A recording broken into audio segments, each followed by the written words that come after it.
Kalau tadi Kak Astrid ngomong word of mouth, emang sekuat apa itu gitu? Pasti kan Kak Astrid juga pasti ada lah tahu di Instagramnya gitu. Teman startup, jadi sebelum kalian bikin sesuatu apapun, ini by design. Ini bukannya yang kayak, wah gila kita untung banget ya, tiba-tiba itu viral. Enggak. Itu dipersiapkan. It was by design.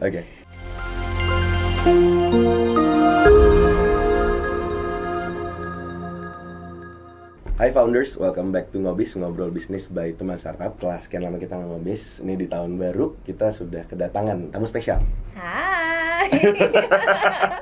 Kita kedatangan tamu spesial yang beberapa kali sebelum ketemu aku atau saya, gimana aku saya gue, kayak gue lihat Instagram terus LinkedIn terus kayak interesting ya profilnya, pengalamannya. Wow. Dan apa yang dikerjain sekarang gitu. Ya. Interesting nggak menurut Kak Astrid? Kalau dibilang tuh kadang-kadang kayaknya mesti kenalan dulu kali ya. Mesti kenalan dulu. Nah, Surya Tenggara. Sekarang saya menjabat sebagai Chief Marketing Officer for MD Entertainment Group.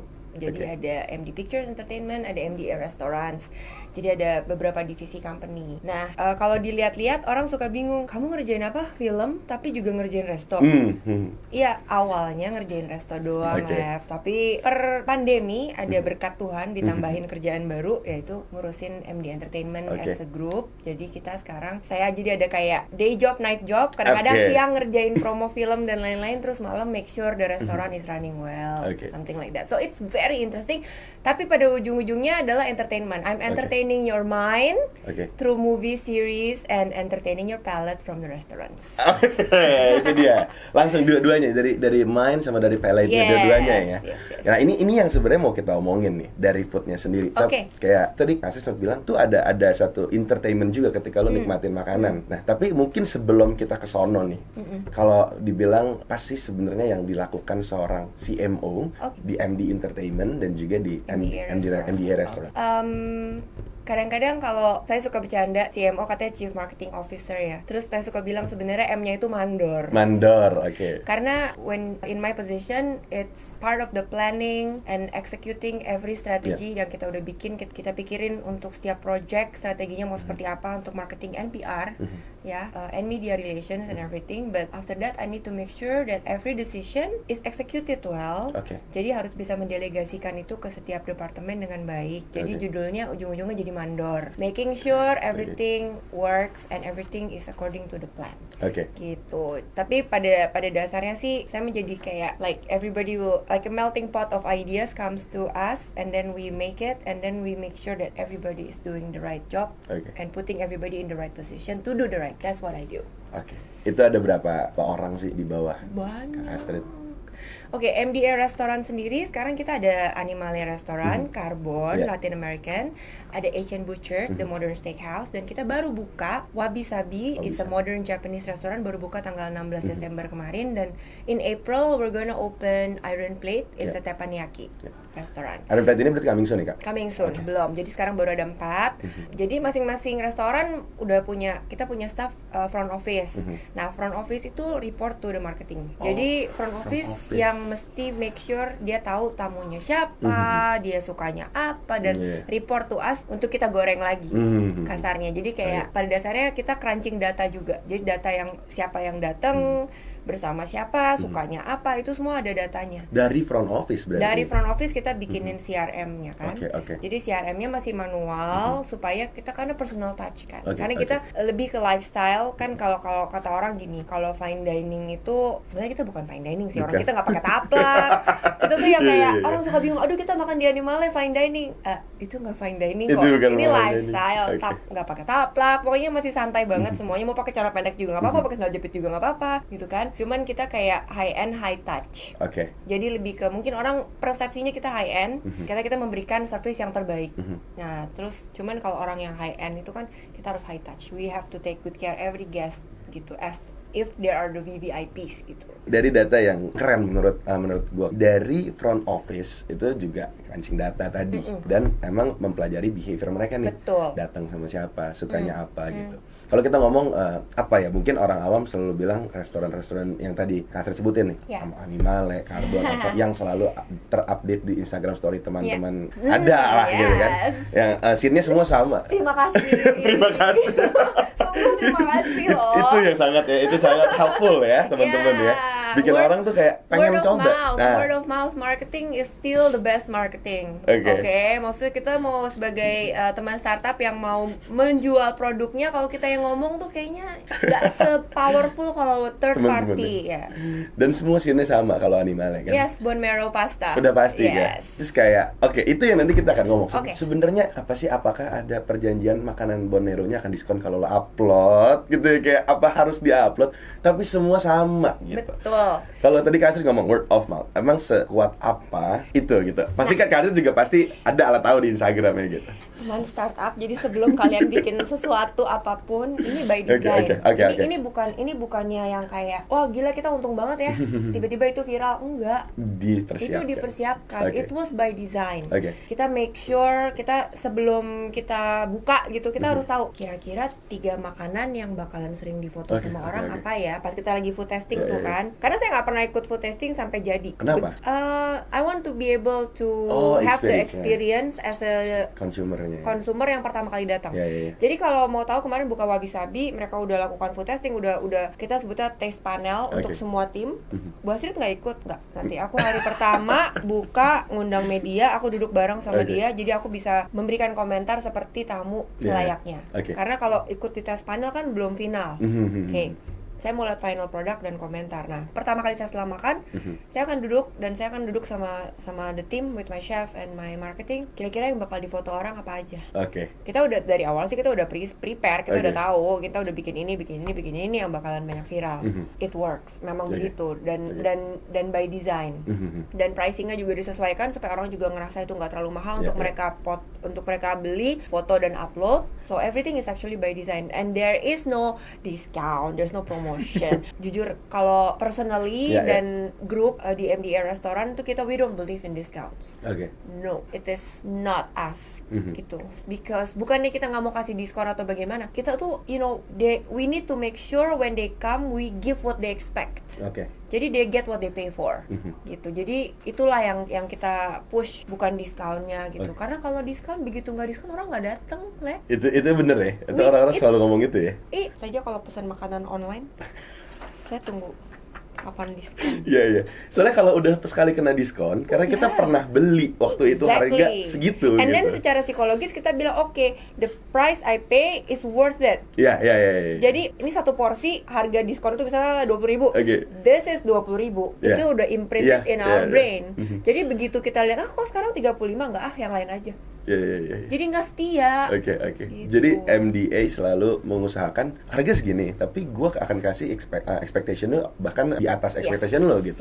Dibanding gue turunin harga ini gitu. Betul sekali. Jadi apa yang bahkan saya dulu suka bragging gitu, bukan bragging ya. Suka bragging sih. Gila. Tamu-tamunya MDA restoran tuh jago motret semua. Karena fotografer aku kalah sama tamu-tamu milenial yang datang untuk moto di TikTok di mana sampai FYP. Itu they are so good. So aku sih give my hats off to them, like they are really creative. Bener. They're, anak muda sekarang kreatif banget, dan mereka yang menjadi my word of mouth marketing tanpa diskon, tanpa promo, tanpa saya endorse, tanpa apapun. Loyal lagi ya.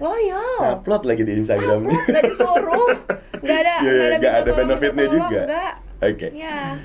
Tapi tadi kalau kata Kak Astrid mungkin apa ya, anak muda sekarang. Kayak ini mungkin fun fact juga nih, di tim kita tuh ada satu namanya Val. Terus kayak kita tuh bingung gitu, kayak lagi ngapain tiba-tiba dia foto, tiba-tiba dia tiba-tiba asal aja gitu fotonya, terus kayak diupload di Instagram, kok jadi bagus ya. Padahal tadi gue makan bareng loh sama lu, terus kayak gue di tempat yang sama lu gitu. Tapi output di fotonya ya memang nggak tahu gitu, dari angle mata dia tuh bisa ada gitu. Makanya I salute every content creator because it is not easy and it is an art, dan nggak bisa kayak gue mau ikut-ikutan dia gue mau flatly juga dia, gue mau gini, nggak bisa. Benar. Beda jempol, soalnya beda jempol. Betul. So basically that's MDA. Kita ada Animale kan tadi udah dibahas, Carbon juga. Nah terus di ada Asian Butcher itu kan udah viral juga ya, yang maksudnya it is a high end modern steakhouse dengan average price per person juga cukup mahal. Tapi ternyata tetap waiting listnya puji Tuhan tetap banyak karena kita berusaha untuk memberikan yang terbaik selalu. Kemudian nih Wabi Sabi juga, kalau sekarang teman startup lihat di Instagram yang banyak-banyak tuh ya steak yang sekarang flaming steak sama yang dessert yang pakai cotton candy di flame juga flambe. Nah itu jadi semuanya it is actually by design. Kita memang mempersiapkan, tapi bukan berarti hanya untuk show ya. It has to be really really good. Supaya orang tuh juga kayak oh wow gitu, mau upload emang enak. Jadi bukannya cuman penampilannya doang, bukan gimmick doang kali ya. Gimmick. Dan aku paling gak suka kalau datang ke restoran tuh yang kayak fotonya bagus banget di Instagram, begitu datang kok beda ya. Rasanya biasa. Padahal soal pada akhirnya kan not even rasa. Oh, lihat di foto di Instagram sama visual pertama udah beda expectation-nya. Nah, we are trying to make sure the expectation is if not the same beyond what they expect gitu sih. That's one of day-to-day operational must do yang kita harus bikin supaya mereka loyal. Tuh. Kak, tadi di awal Kak Astrid sempat bilang kalau misalnya akhirnya mempelajari behavior mereka. Dari setiap restoran pasti beda-beda dong. Beda banget. Beda banget. Terus Kak Astrid sempat bilang, let's say tadi Animale itu harganya tidak diset semahal itu. Tapi sebenarnya bukan fine dining juga. Bukan. Dan terus orang-orang ngerasa ini gue lagi makan something yang premium lah, kita nggak bilang luxurious. Premium, lagi dinner lah gitu. Biasanya tuh orang-orang yang ke situ tuh apa sih, kayak gimana sih, mau ngapain sih? Mau foto yang party, terus mau celebrate ya. Jadi tadi ngomongin behavior, jadi ada some people yang only come during their celebratory events, kayak ulang tahun, anniversary, Valentine, New Year, Christmas, ada. Tapi dengan tim saya yang luar biasa itu, kita bisa punya retainer. Jadi some people welcome 1 bulan tuh bisa 3 kali, 4 kali. Jadi itu yang kayak we do have those people yang welcome only maybe setahun 2 kali. Or maybe cuma datang, anak muda sekarang kan suka datang hanya untuk checklist. I've been there, done. Udah gitu. Tapi kita juga punya behavior orang yang memang suka. Jadi dia always come back. Gitu. Jadi kita memang berusaha sebaik mungkin supaya menambah jumlah orang yang benar-benar retain ke kita. Dan kalau di Animale itu memang usianya itu lebih muda, walaupun tidak masih banyak juga sih yang orang-orang tua yang juga datang. 20s?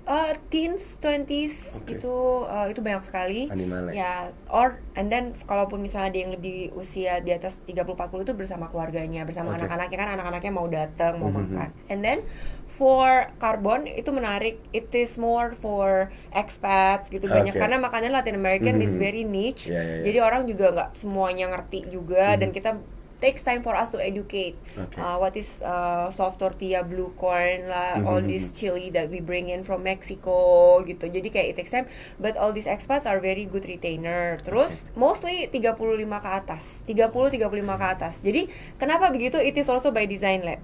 Karena gue nggak mau mereka saling kanibal. Masing-masing restoran harus punya marketnya sendiri. Kalau nggak nanti saling kanibal. Ya kalau Asian Butcher is a steakhouse, everybody come. Jadi kayak most youngs will come for celebration. Tapi ini yang kayak bos-bos yang kayak udah mau meeting, mau apa, itu mah terus-terus aja, terus keluarga itu retain terus-terusan. Misalnya steakhouse ya, siapa yang nggak makan steak? Ya. Tapi kalau misalnya tadi ada statement juga dari Kak Astrid bilang mereka ada yang cuma checklist doang. So then itu menjawab kenapa lo nggak boleh gimmick doang dong. Karena kayak lo gimmick, lo experience di situ, lah di Bonero di Kerok, apa semuanya di Flambe, tapi udah gitu. Jadi kalau misalnya gue bilang gini Kak, lo tuh nggak bisa hidup dengan newcomers doang. Nggak bisa. Harus retain untuk restoran ini. Makanya. Walaupun restoran full of experience ini juga nggak bisa hidup dengan. Nggak bisa. Orang ini Wabi Sabi kemarin kita buka first 2 weeks kita cuma terima kapasitas main dining aja tuh 88 seats. Tapi we only take 30. Protokol. 30 orang. Not only protokol. Kali. Ya, baru buka tuh kita cuma buka 30 orang.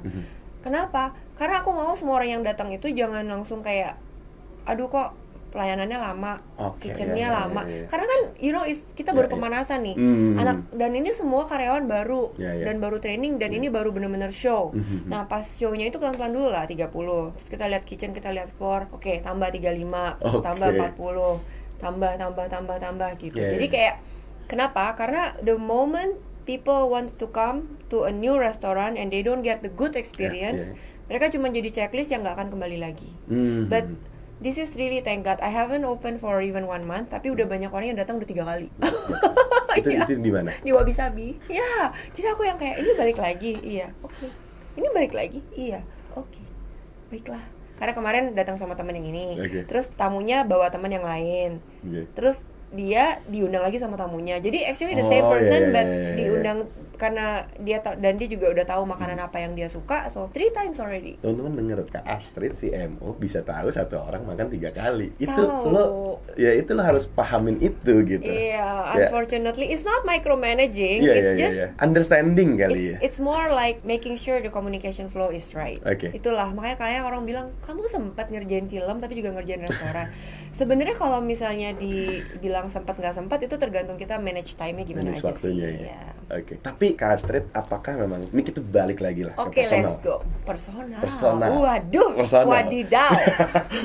Personal Kak Astrid. Emang sebenarnya dari dulu memang base-nya food kah? Mother doang. Ya, tapi nggak punya oven katanya. Iya, nggak punya. Nggak suka masak. Tapi di MBA suka makan doang. Suka makan.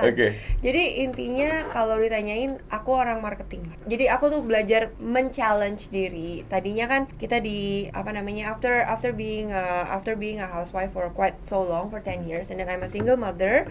I have 2 boys, tapi udah nggak boys lagi. Revo is 19, Archie is 15 already.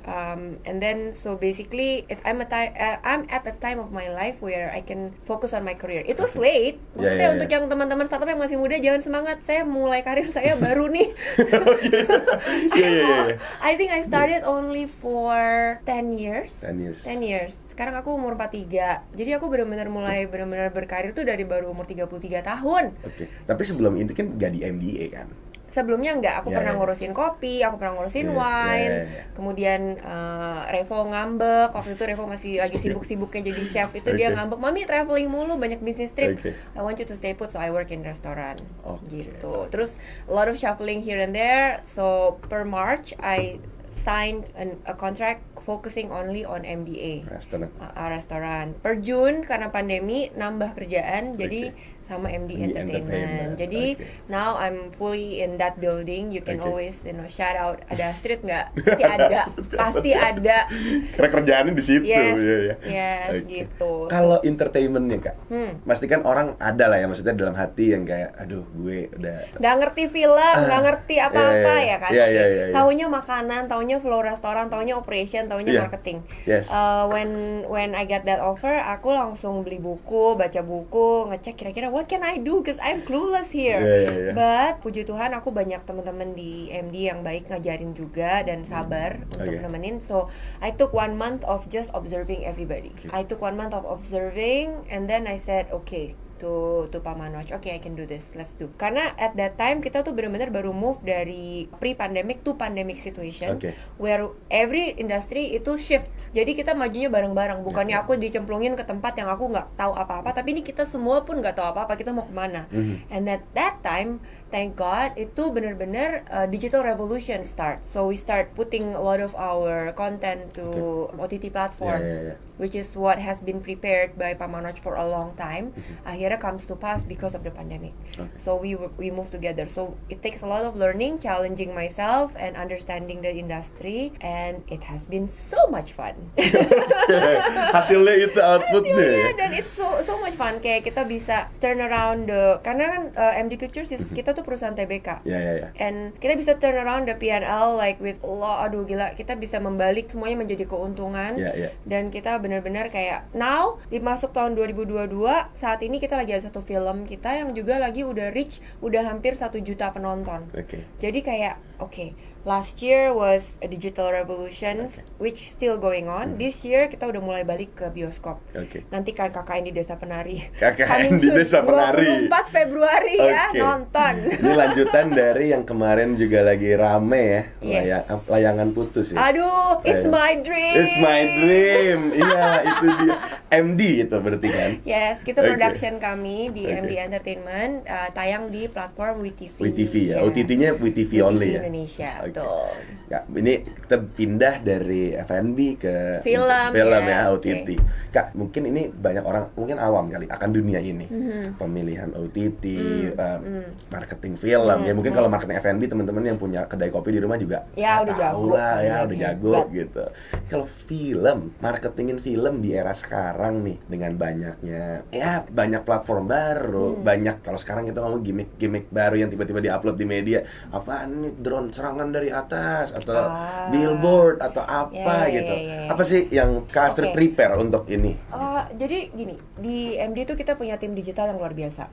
We have more than, sama kayak di sini, sama kayak di teman startup masih muda-muda, in their 20s, very creative, content creator yang luar biasa. And mereka itu jadi digital campaign itu of course in this OTT is a digital platform. Jadi biasanya gini, mungkin saya mesti menjelaskan dulu perbedaannya ya. Maksudnya kalau kayak kita film bioskop itu kan kita production, and then kita put it in exhibition. Exhibitor kita 21, CGV gitu ya kan, Cinepolis. Nah terus kemudian kita berharap orang datang nonton, ya.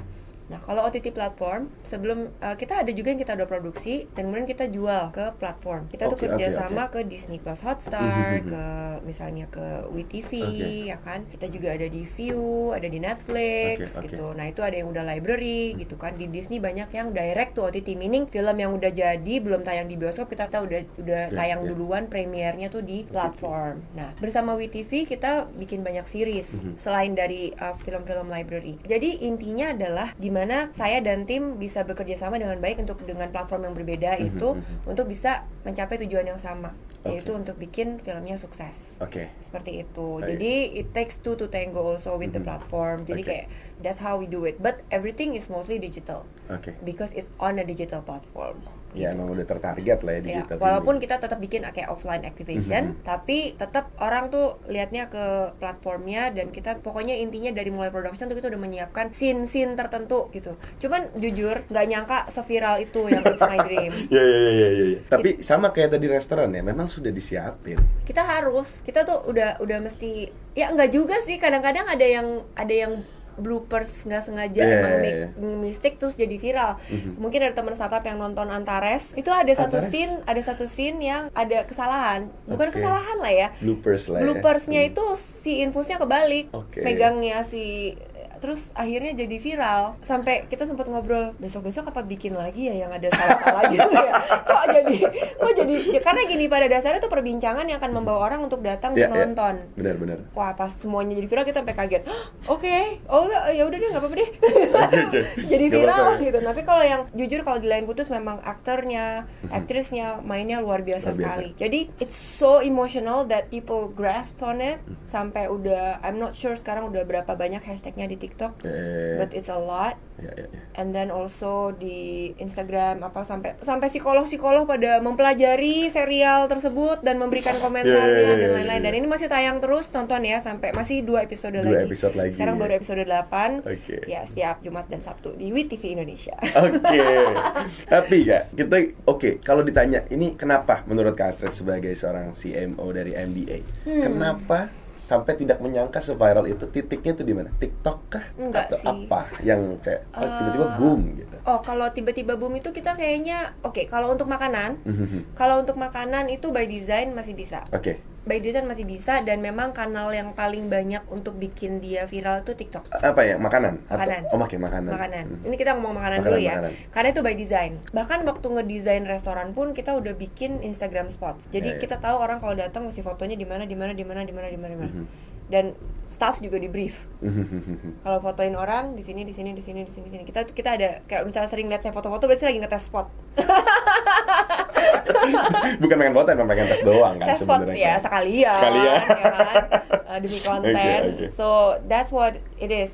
Terus kayak contohnya kayak di Karbon, kita ada dessert yang kita bikin brulee dari zaman dahulu kala, yaitu dimana besi itu dipanasin di oven yang dengan kayu supaya ada smoky-nya. Jadi nanti brulee-nya gulanya udah ditaruh, terus langsung di press on the table dengan asap-asap. Nah itu FYP waktu itu a lot of people like that one gitu. Nah jadi itu by design. Kalau untuk film, memang kita tahu ada beberapa adegan potongan yang kita akan lempar di TikTok dan itu mungkin akan bikin viral. Tapi again, content speaks kalau untuk film. Gak bisa apa ya maksudnya. Kita mau bisa desain. Kita mau berusaha. Ya namanya kita usaha ya, namanya kita usaha. Tapi kayak sungguh apresiasi tertinggi dari tim production, actor, actress, sutradaranya, semua penulis skripnya, itu yang benar-benar bikin bisa bawa orang emotionally attached sampai mereka mau repost, mau bikin memes dan lain-lain. Jadi it's all about the content. Parodinya. It's all about the content. Jadi kalau itu benar-benar is a content game. Gitu.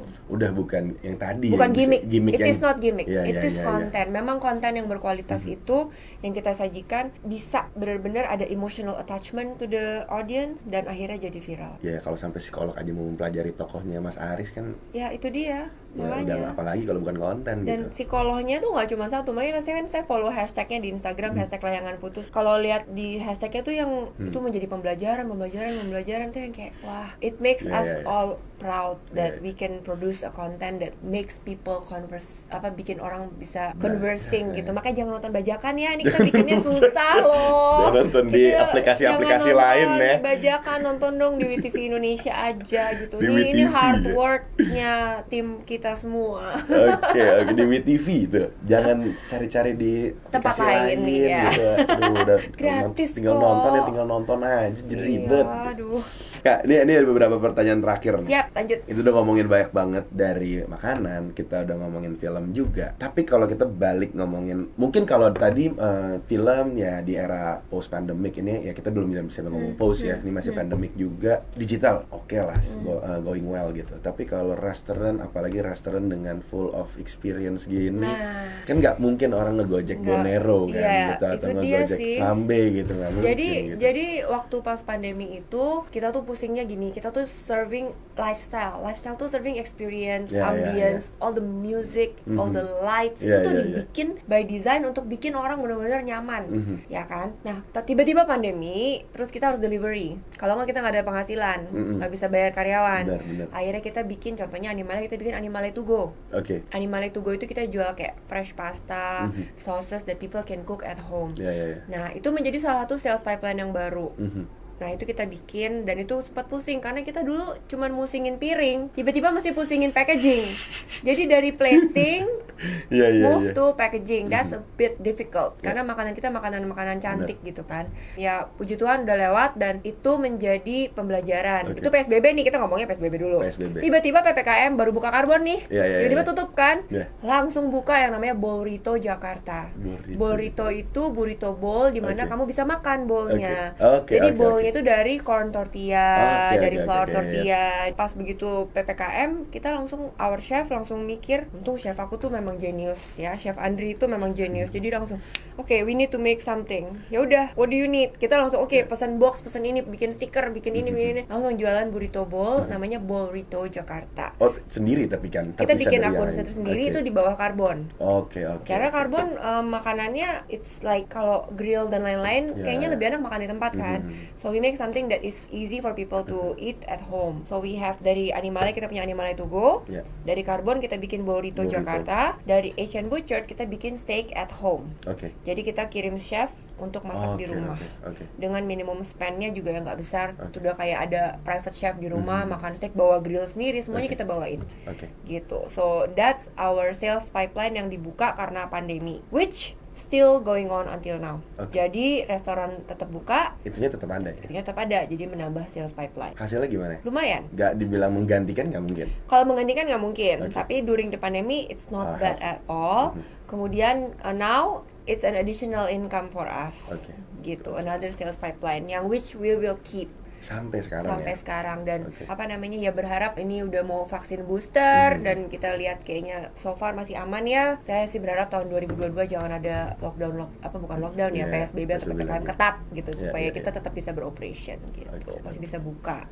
Dan tantangan terbesar ketika membawa, let's say tadi membawa nama dari grup ini makan cantik gitu, terus dikirim ke rumah. Berarti kan packaging experience orang pas makan di rumah nerima barang itu juga harus dipikirin. Harus dipikirin ya, nggak bisa ngasal kan. Nah, makanya itu kembali lagi ke kalau tadi di film good content, kalau di makanan kita harus punya good product ya. Jadi di good product ini kita makanya punya punya retainer kan. Nah, klien-klien yang setia itu nggak don't mind. They still order karena memang udah kangen, ngidam gitu, tetap order. Jadi even waktu pertama-tama baru PSBB tahun lalu itu juga kayak nggak apa-apa deh kirim aja. Aduh tapi nanti kamu bisa nggak panasinnya, kita bikinin instruction ya, panasinnya gimana gitu. Jadi kayak dengan adanya good relationship with all our clients, we survive. Karena again our mungkin pernah dengar aku suka banget ngomong our social media campaign, everything digital campaign, it is not necessarily for sales, it's for relationship. Karena kalau udah punya relationship yang bagus, ujung-ujungnya pasti ada sales. Gitu ceritanya. Si retainer clients, loyal customer ini ya sebenarnya keeping you alive sebenarnya. Exactly. Jadi dari relationship itulah yang bikin kita bisa survive sampai hari ini. Jadi kalau ada orang bilang kayak gue punya restoran yang penting tinggal FYP sekali, gue yakin gue hidup. Oh itu nggak bakalan yuk. Enggak. It's not enough. It's not enough. Even kita yang udah 2 tahun dan masih cukup itu bone marrow masih berkeliaran di Instagram, itu aja kita masih tetap jaga dengan baik gitu. How to maintain it gitu. And maintaining it is by giving the best service to the people. Tapi menariknya gini, server saya jago sih. Jadi setiap kali ada orang pesan bone marrow, sebelum dia ini mau video dulu bu. Iya. Diingatkan tamunya. Karena dia juga udah tahu kan. Kadang-kadang kalau dia langsung serve nanti kayak stop gitu daripada gitu. Jadi sebelum udah expecting, ibu mau ada foto atau video dulu atau boleh saya langsung serve? Itu udah harus ditanyakan. Nah, at the end akhirnya semuanya pada videoin dan tetap posting. Udah ditawarin. Exactly. Dan mereka post ya, puji Tuhan. Oke.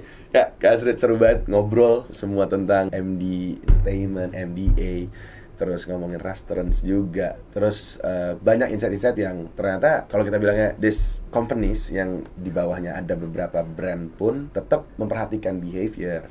Tetap jemput bola dari bawah juga gitu. Jadi apalagi mungkin teman-teman yang dengerin yang baru mulai gitu, itu hal yang penting banget tadi untuk manage CRM-nya tadi. Terus kayak kita juga tahu kalau tadi loyal customer ya harus ada, nggak bisa cuman kayak viral. Kalau enggak ya jadiannya kayak makanan-makanan viral sekarang gitu. Pokoknya kita tuh berharap satu hal sih setiap kali mau bikin bisnis ya, teman startup, pesannya longevity-nya itu harus dipikirin. Karena kita walaupun ya ada kesempatan ini makanan lagi viral, tapi bukan berarti dan kalian mau bikin, tapi bukan berarti kalau you just want to expect it to run 1, 2, 3 years gitu. You have to think about the longevity. Karena kalau belum dapat formulanya untuk bisa longevity, mendingan dihitung ulang lagi.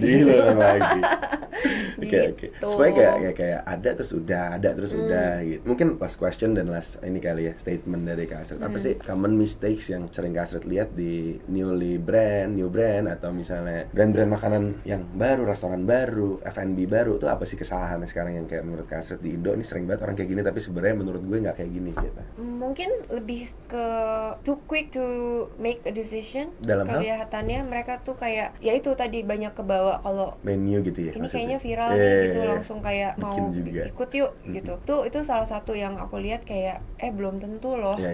Belum tentu gitu. Bisa aja work tapi coba dikalkulasi dulu gitu. Karena kadang-kadang emotional decision harus di backup juga sama hitung-hitungan yang clear gitu. Nah, I think that's one of the common mistakes sama kayak ya itu tadi menjual sesuatu yang tidak autentik. Tidak autentik meaning kayak fotonya sama hasil makanan yang saya lihat tuh beda. Dan jujur tamu-tamu kita tuh pintar. They can see that if they are being kayak wah ini kok beda ya fotonya, itu udah reflect they are very smart. Our customer, our clients are very smart. So be authentic. Just create something. Mau yang lagi viral pun kalau misalnya dipikirkan dengan baik silahkan. Tapi punya authenticity. Karena yang kalau nggak punya authenticity is ya nggak bakalan lama ya? Iya, nggak bakal lama, kayak orang pacaran lah. Kalau nggak real putus ya, anggapnya di depan doang ya. Jadi kayak orang pacaran yang kayak this is not, I'm actually not being myself, but because I want this relationship dan I'm pretending to be like this, tapi paling nggak tahan lama. Lama-lama gerah. Lama-lama udah gitu kan. Jadi that's why I said everything marketingnya kita tuh lebih relationship. Yang pertama tadi harus cepet boleh tapi terukur lah ya. Yang kedua ya otentik ini yang memang harus ada. Yang kadang-kadang mungkin orang karena pengen cepet otentiknya jadi nggak ada gitu. Iya betul sekali. Okay. Kak Astrid, thank you banget. Thank you For coming. Thank you for listening to all of you who listens. Good luck untuk Kak Astrid. Thank you dan so juga much. semua yang dikerjain. Thank you. Salam buat tim. Thank you insightful informationnya hari ini dan sharingnya. Semoga teman startup nggak pusing dengannya, soalnya ini kita ngobrolnya lintas industri. Dan akhirnya tidak memakai Tor, iya. Karena seru ngobrolnya kayak udah nih, ini kayaknya udah gue tanya, udah deh kayaknya udah dijawab gitu. Oke. Sekali lagi thank you. Thank you Kak. Everybody for listening. Bye. Bye. Teman-teman, ketemu lagi di episode selanjutnya.